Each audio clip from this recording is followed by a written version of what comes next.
A Petrobras acredita em toda a tecnologia que aponte para um futuro melhor. Robôs que chegam em lugares impossíveis, a Petrobras tem.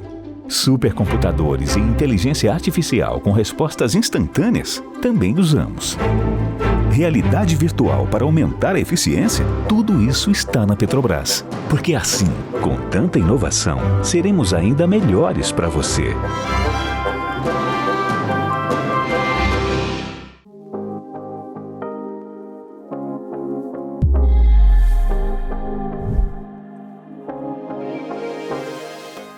Olá, meu nome é Guga Stocco e no episódio anterior a gente falou muito sobre inteligência artificial e como que ela vem mudando, né, a vida das pessoas na agricultura, na medicina e esse impacto que ela vem trazendo para o mundo como um todo.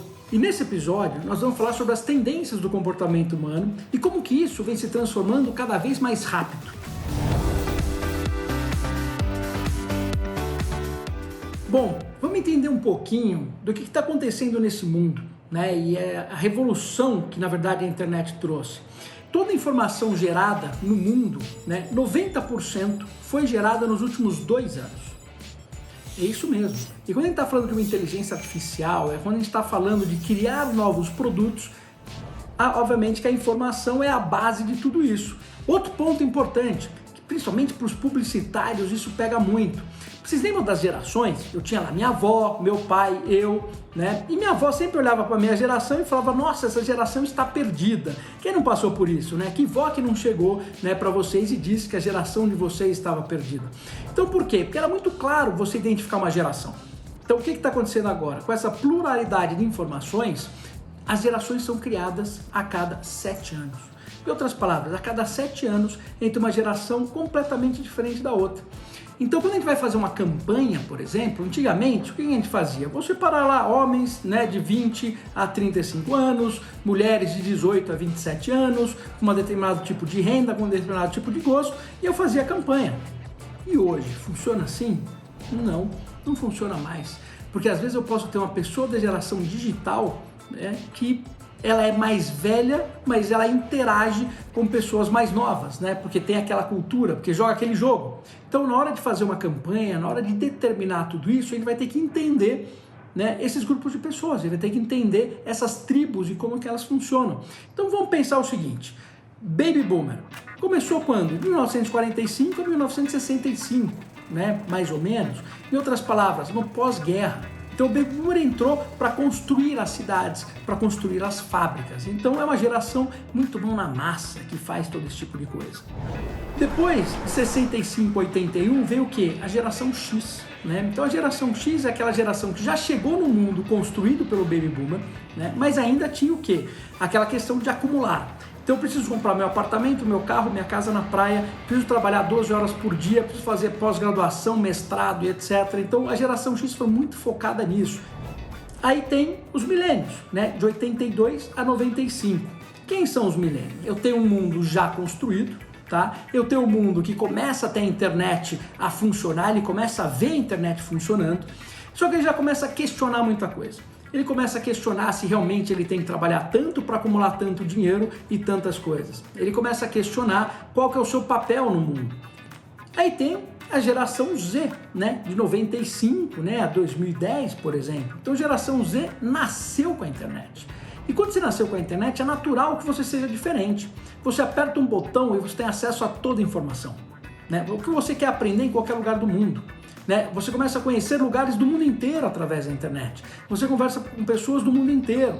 E aí a tua relação com o mundo digital é muito mais próxima.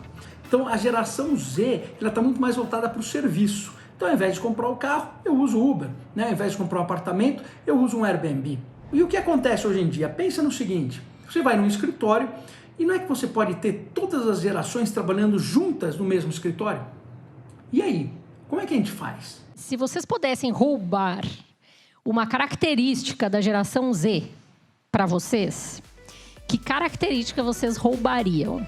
Eu gosto muito do conceito deles serem os nativos digitais, né? E tem um conceito que eu acho que diferencia eles da geração Y, porque eles têm um hábito que é online e offline. Então, vou dar um exemplo para vocês. Se alguém da geração Z compra uma faca, e obviamente ele vai comprar essa faca online, vai chegar em casa a faca que ele comprou, uma hora essa faca pode ficar sem fio e ela precisar ser amolada. Ele vai na internet, ele vai buscar onde se afia uma faca e ele vai no mundo offline afiar essa faca. Ele é mais realista. A geração Y, a faca perderia o fio, ele iria na internet, iria reclamar, entraria em site de reclamação e imediatamente ele iria comprar uma outra faca. Ele não amolaria aquela faca, ele jogaria aquela faca fora. Não, estou super com você. Eu acho que essa facilidade, né, essa linguagem muito já aprendida é o que é mais bacana. Eles conseguem hackear tudo na vida deles. Tem uma automotivação por ir atrás das coisas e do aprendizado que é muito legal. Tanto é que quem tem aqui equipe que é dessa geração, é nítida a diferença. Precisamos começar a programar em Python. Em 2 semanas, o mais jovenzinho já entrou na internet, já fez uma aula, já fez um curso, já se programou para fazer aquilo com muito mais agilidade do que as gerações anteriores. O que eu penso que é absolutamente encantador e roubável dessa geração é o fato de, por essas características que vocês estão colocando, eles reinventarem tudo que é oferecido para eles. Essa criatividade que é quase nativa deles, que é resultado desse momento e dessa maneira como eles lidam com as coisas sem on e sem off, né? Eu acho que é uma coisa absolutamente roubável e encantadora, porque eles tiram tudo, não existe uma caixa para eles, né? A caixa é um mundo. Quando a gente fala sobre o futuro, a gente está acostumado a olhar o futuro do quê? De grandes mudanças tecnológicas, né? Então tá entrando os robôs, né? Entrando, carros voadores, né? E coisas desse tipo. Só que você parou para pensar que o futuro pode estar também atrelado a comportamento? A sua mudança de comportamento pode gerar o que é o futuro também. Esse é um ponto interessante, até porque quando você começa a olhar as grandes mudanças tecnológicas, elas fazem com que? Elas fazem com que o sistema desapareça, com que o hardware desapareça. Como assim, Google, o hardware desaparece? É isso mesmo. Olha para o teu celular, né? Quantos devices, né, que você tem dentro do seu celular hoje. Né? Então você tinha um gravador, você tinha uma câmera para filmar, né? Você tinha um telefone, né? Você tinha uma agenda. Hoje você tem tudo isso aonde? Dentro do teu celular. Quer dizer, ele desapareceu com todos os equipamentos que tinham. E em breve o próprio celular também vai desaparecer. Olha que interessante, né? Porque a partir do momento que eu tenho todos os meus dados na nuvem e eu consigo fazer uma autenticação por face, por exemplo, né? Poxa, eu posso puxar as informações em qualquer tipo de device, que pode ser um vidro, uma mesa, né? Um monitor. E se a gente for vir pro agora, tem um lado comportamental muito forte, né? Com a pandemia, o que aconteceu? Você ficou trancado em casa e o fato de você ficar trancado em casa fez com que você passasse a usar, por exemplo, streaming, né? Todos os dias, né? Então, o teu Netflix, né? Virou ali, né? O prato principal da noite. Só que aí veio o Amazon Prime, né? Veio a Disney. Então, o avanço que o Covid trouxe, por exemplo, em tecnologias como streaming, foi absurdo. Né? Você pode olhar o Oscar e verifica agora, né, a quantidade de Oscars que empresas de streaming estão ganhando. E aí a gente começa em questões de comportamento. Tá bom, eu vou assinar 10, 15 tipos de streamings diferentes, eu vou assinar 4, 5 streamings para música, né? Vou assinar 4, 5 streamings para vídeo, para cursos. Como é que vai funcionar isso no futuro? Né? Eu não sei como exatamente, né, a próxima geração vai assistir TV, mas eu sei que isso vai ser influenciado muito por uma questão de bem-estar. Toda inovação, ela traz ondas de complexidade e simplificação, né? Então, por exemplo, já existe hoje nos Estados Unidos uma questão com streaming, são tantas opções que daqui a pouco alguém vai ter que embalar todas as opções de streaming num lugar único onde você possa assistir, né? Então, você vai... Complexidade, você simplifica, complexidade, você simplifica. A gente está no meio, aqui no Brasil, desse aumento dessa complexidade. Então, você não sabe direito se o que você quer ver está num app, está num canal, está num horário, está num... Isso vai ter que simplificar em algum momento. Então, se eu tivesse que arriscar, eu arriscaria que essa próxima geração aí do futuro vai assistir menos conteúdo em tempo, menos TV, se é que a gente vai poder chamar assim, com uma maior personalização, um maior contexto, né, e individualmente uma maior qualidade, né, uma relevância maior. E pensando um pouco em tendência, eu jogo algumas perguntas para todos vocês. Quando acabar a pandemia, vocês vão para o cinema? E se a mudança é uma constante, como que a gente faz para nós seres humanos, né, onde o nosso cérebro é basicamente o mesmo desde a época antiga, né? Então, quer dizer, 5 mil anos atrás, 10 mil anos atrás, na época que o ser humano era simplesmente um coletor, né? Coletava, caçava e coletava frutas, por exemplo, né? Então ele era um nômade. Então, em termos de neurociência, o que vai acontecer? Como é que a plasticidade do nosso cérebro vai mudar perante toda essa evolução? Se a gente entende, portanto, como que funciona esse cérebro, que lá atrás ele tinha um objetivo, fugir de perigos, encontrar comida, o consumo é o lugar, o espaço onde a gente está indo caçar e coletar a todos os instantes. E, portanto, se a gente entende essa estrutura desse cérebro biológico que está conservada há muitos e muitos anos, a gente pode ter uma noção melhor de como construir alternativas de consumo que sejam mais adequadas para as pessoas. Na realidade, quando se trata de consumo, algo que é extremamente importante é o processo de tomada de decisão do consumidor, certo? Então, na realidade, desde a época de Aristóteles, existiam estudos para tentar entender como que se dava o processo de tomada de decisão. Naquela época, se acreditava que a tomada de decisão era guiada pela razão. Então, eu acredito aqui que a maioria de vocês já devem ter ouvido falar alguma vez na vida que emoção é algo que atrapalha o processo de tomada de decisão. Que você tem que ser o mais racional possível, porque se você deixa se envolver com emoção, você pode acabar tomando uma decisão mata, uma decisão ruim, ok? Só que, na realidade, nos últimos 10, 15 anos de estudos de neurociência, o que se descobriu foi o contrário. Então, o que a gente sabe atualmente é que a variável mais importante do processo de tomada de decisão é emoção. Qual que é o grande ponto? Emoção a gente não declara. Então, ninguém consegue declarar emoção. O que vocês conseguem declarar é sentimento. Então, por que neurociência veio parar no marketing?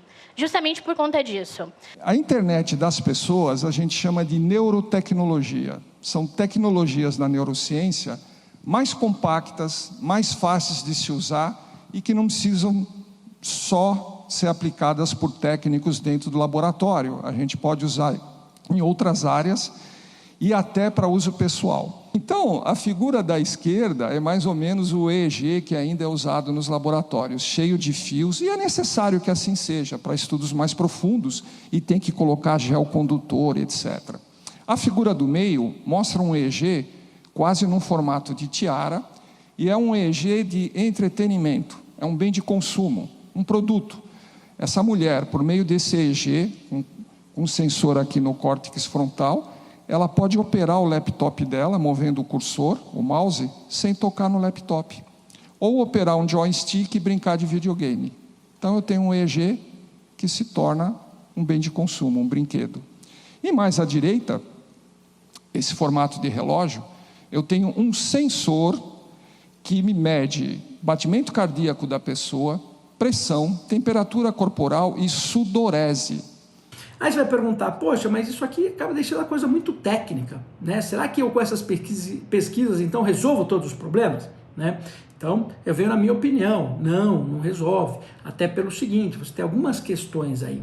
Primeiro, você precisa de uma quantidade de dados muito grande, né, para que você seja assertivo, né, nessas pesquisas. Então não adianta você pegar um grupo de 90 pessoas, fazer uma análise, né, e achar que em cima dessas 90 pessoas você consegue tomar uma decisão, né, usando essas novas tecnologias. Então uma empresa como Google, Facebook, Apple, né, Tencent na China e outras, elas têm o quê? Acesso a milhões de pessoas, se não bilhões de pessoas. E aí sim ela consegue, em determinadas situações, trazer uma quantidade de dados muito grande.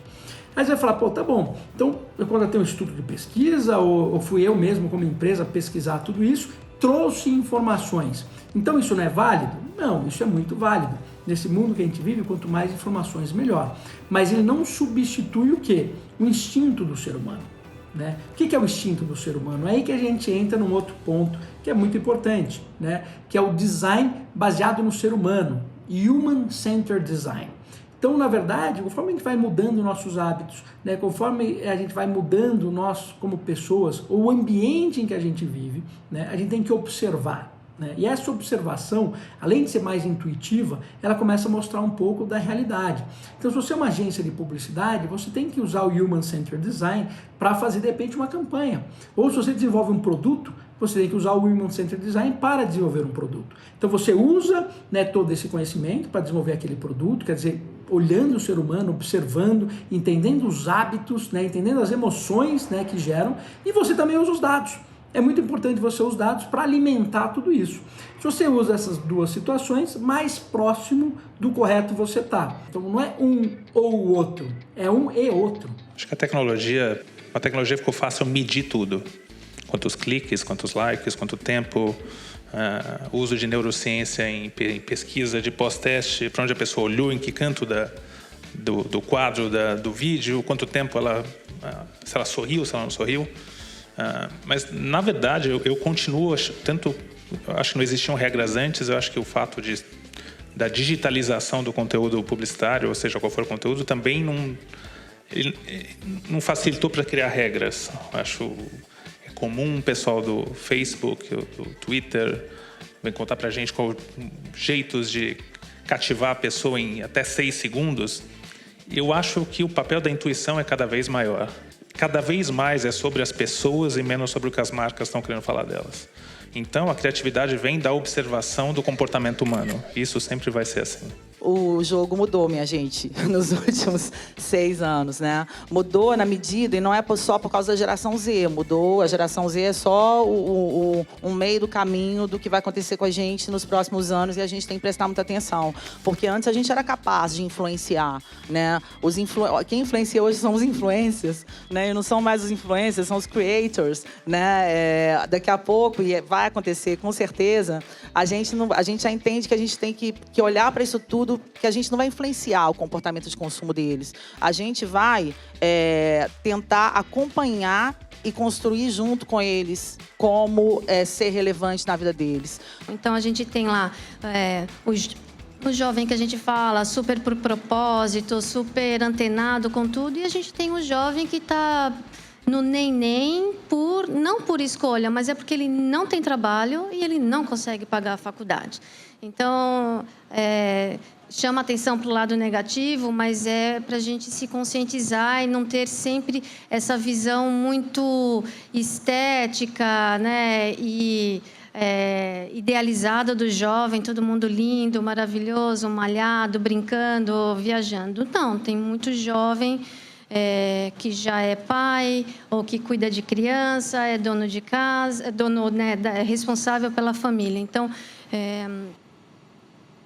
falar de jovem num geral ajuda a gente a entender essa complexidade desse target, mas é super importante a gente ver que ali dentro tem escalas diferentes, necessidades diferentes, e a gente precisa estender a mão também para esse jovem que está muito à margem, e é muito desesperançoso você olhar para frente e não ver perspectiva. Então, é isso que a gente vê com uma dor, né? Porque é uma geração que tem as ferramentas, mas talvez precise, né, ser ajudado. É preciso residir num sonho, tristonho, quantas vezes eu passei aqui, cabisbaixo sem notar o cantar dos colibris.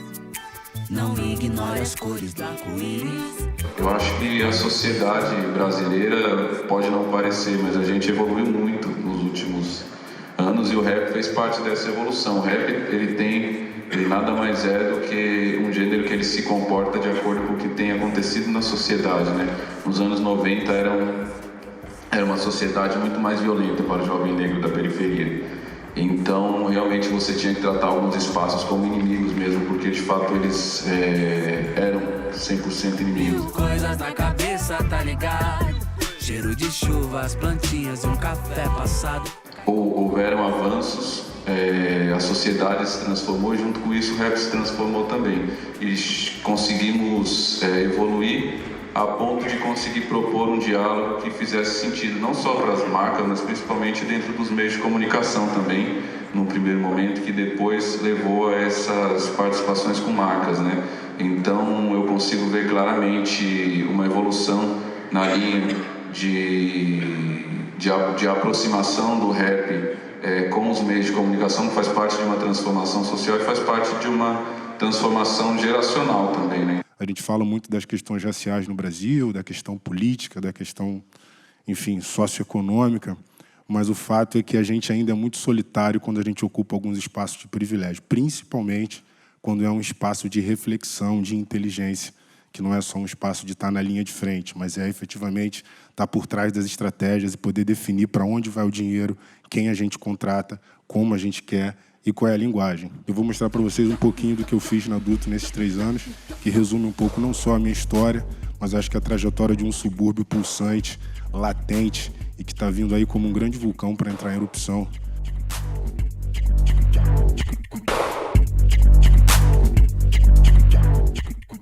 Eu acho que essa cidade só vai ter solução se a gente efetivamente desenvolver essa história de maneira mais transversal, fazer o dinheiro atravessar o túnel, porque a gente precisa de dinheiro, sim. A gente tem que ter coletivo, mas tem que saber que a gente também tem que ter empresa, tem que ter sociedade, porque quando a gente vai dialogar com as grandes marcas, elas não estão a fim de fazer nada com o coletivo.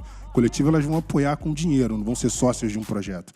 E eu venho ao longo desse tempo provocando, às vezes até sendo um pouco incisivo e criando alguns embates com a minha própria galera, porque eu quero ocupar um outro espaço, e é esse espaço que eu estou a fim de buscar, o espaço do capital. Eu quero ser sócio, eu quero entrar dentro daquela ideia. Não adianta falar de inovação se ela não me serve. Em que lugar essa inovação está acontecendo? Quem está pensando por ela?